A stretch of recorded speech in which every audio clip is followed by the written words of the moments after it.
Carriega talked to an activist from Oregon who has made it her mission to stop the Drug Enforcement Agency from making Kratom illegal. That's because she says it can be used to help kick opioid addiction.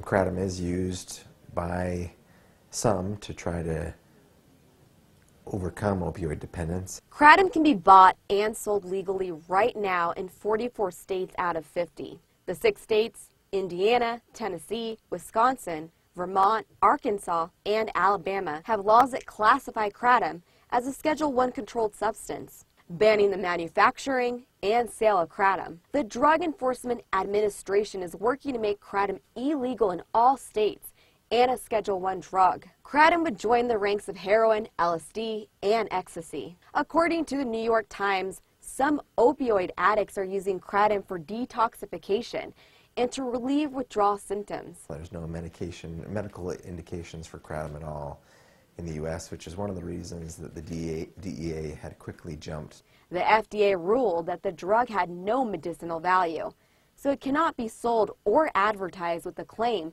that it treats or cures any diseases. There are potential uses for Kratom in coming off of dependence and using it to withdraw from opioids, but right now it's not medically prescribed. Here locally, Kratom isn't the prime concern compared to that of heroin addiction, but it doesn't mean it can't become the drug of choice for Idahoans. So you don't know what the purity levels are, you don't know what else is in the drug.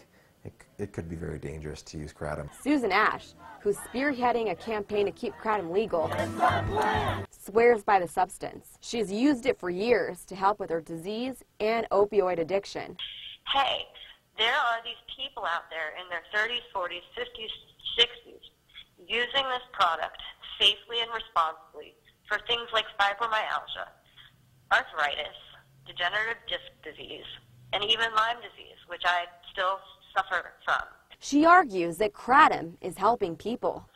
Are U.S. veterans, and they are people who have found Kratom to be the only thing that has helped them with all of the medications the DEA has doled out to them for pain and PTSD. The bottom line, Weiniger says, is Kratom is still risky because it hasn't been regulated. Something to think about before trying to address pain with this unknown drug.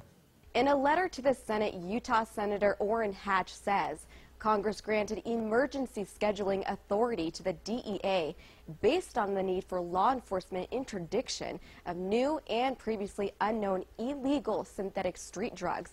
The DEA has backed down on making Kratom illegal at this point. In the studio, I'm Esme Carriega.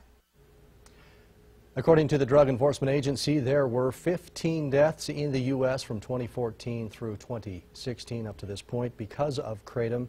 However, in those cases, Kratom was mixed with other drugs. Well, the